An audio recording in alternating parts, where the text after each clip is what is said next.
முடிச்சோம், அருங்காட்சியகம் வந்தோம். இதுல எல்லாம் கலை பொருட்கள் கிடைக்குது. அதுக்கு உயிர் இல்லை. இந்த கலைக்கு உயிர் கொடுப்பது யாருன்னா, தன் வாழ்க்கையவே உயிர் நிற்கும் வரை கொடுத்து வேலை பார்க்கக்கூடிய அந்த கலைஞர்கள், அவர்கள் தான் எங்களுடைய நாட்டுப்புற கலைஞர்கள். இந்த மேடையில ஏறும் பொழுது பாத்தீங்கன்னா சாதாரண ஒரு தாத்தா இருப்பார். அவர் அப்படி அரிதாரம் பூசி மேடைக்கு மேல வந்து அப்படி அந்த கேரக்டரா மாறிட்டார் வைங்க. உச்சிமலை பருவதம் போல் புஜங்கள் முன்ன அணிவது ஒரு மணிமகுடம் கிரிபோல் ஓங்க ஏதேனும் லோகத்திற்கு மாறி மாறி வழங்கும் கர்ணன் அப்படி ஒரு நிப்பார். நம்ம சிலுத்துறோம், பார்க்கும் போதே சிலுத்துறோம். அந்த நிகழ்வு முடிந்து விடியற் காலையில் அந்த கர்ண வேஷத்தை கலைச்சிட்டு அந்த நாடகம் முழுக்க அவர் என்ன பண்ணுவாரு, எல்லாரும் அள்ளி அள்ளி கொடுப்பாருங்க.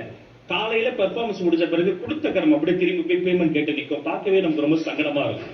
அவர்களினுடைய வளர்ச்சி, அவர்களை காப்பாற்ற வேண்டியது பல்லாயிரம் ஆண்டுகள் நம்முடைய கலையையும் பண்பாட்டையும் காப்பாற்ற வேண்டியது. அப்ப நலிந்து போன கலைஞர்களுக்கு கை கொடுக்க வேண்டியது எங்களுடைய கடமை.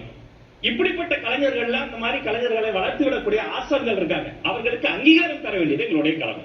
அகழ்வாராய்ச்சி முடித்து, அருங்காட்சியகங்கள் முடித்து, இதை போன்ற நாட்டுப்புற கலைஞர்களை பத்தி பேசும்போது ஒரு உண்மை சம்பவத்தை நான் சுட்டி காட்டணும்னு ஆசைப்படுறேன். ஒரு முக்கியமான கூட்டம் முடித்த பிறகு மாண்புமிகு தமிழ்நாடு முதல்வர் ஒரு முறை பேசும்போது கேட்டார், என்னப்பா எப்படி இருந்தது பங்கன்? நல்லா இருந்தது சார். ஒரு ஹம்பிள் சப்மிஷன், நீங்க வர்றதுக்கு 45 நிமிஷத்துக்கு முன்னாடியே எங்களை வந்து வர வச்சிருவாங்க. நாங்க வந்து சும்மா தான் உட்கார்ந்துட்டு இருக்கிறோம். சார் சிஎம் சார் வச்சுன்னு அனுமதி கொடுத்தீங்கன்னா நீங்கள் வருவதற்கு முன்பே எல்லாமே தயாராக காத்திருந்து நாங்கள் காத்திருக்கிறோம் பாருங்க. அந்த 45 நிமிடமும் எங்க நாட்டுப்புற கலைஞர்களுக்கு ஒரு வாய்ப்பு கொடுத்தீங்கன்னா நாங்க பெர்ஃபார்மன்ஸ் பண்ணிக்குவோம் என்று சொன்ன உடனே அவர் மகிழ்ந்து மாண்புமிகு முதலமைச்சர் அவர்கள் கலந்து கொள்ளும் அனைத்து அரசு விழாக்களிலும் மற்றும் தனியார் நிகழ்ச்சிகளிலும் நிகழ்ச்சி தொடங்குவதற்கு முன்பாக குறைந்தபட்சம் 30 முதல் 45 நிமிடம் வரை நாட்டுப்புற கலை நிகழ்ச்சி நடத்த வேண்டும் என்று ஜீவோ புட்டின் கையில் கொடுத்து விட்டார். உங்கள் மூலமாக அவரை நான் இருகரம் கூப்பி வணங்குகிறேன். நூற்றுக்கணக்கான நாட்களுக்கு இல்ல இதை ஏற்றுக்கொள்ள முடியாது, தவறான வார்த்தை. இப்ப அடிக்கிறதுக்கு பாய்ச்சாரு, கையை வாங்கிட்டு வராரு. இவர் மீது நீங்க தகுந்த நடவடிக்கை எடுக்கிறோம் என்பதை நான் கேட்டுக்கொள்கிறேன்.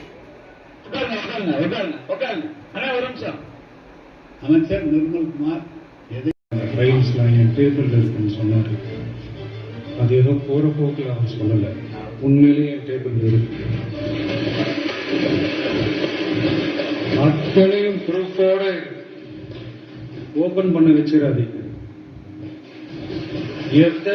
எப்போ ஓபன் பண்ணணுமோ அப்போ கரெக்டா எல்லாமே ஓபன் ஆகும்.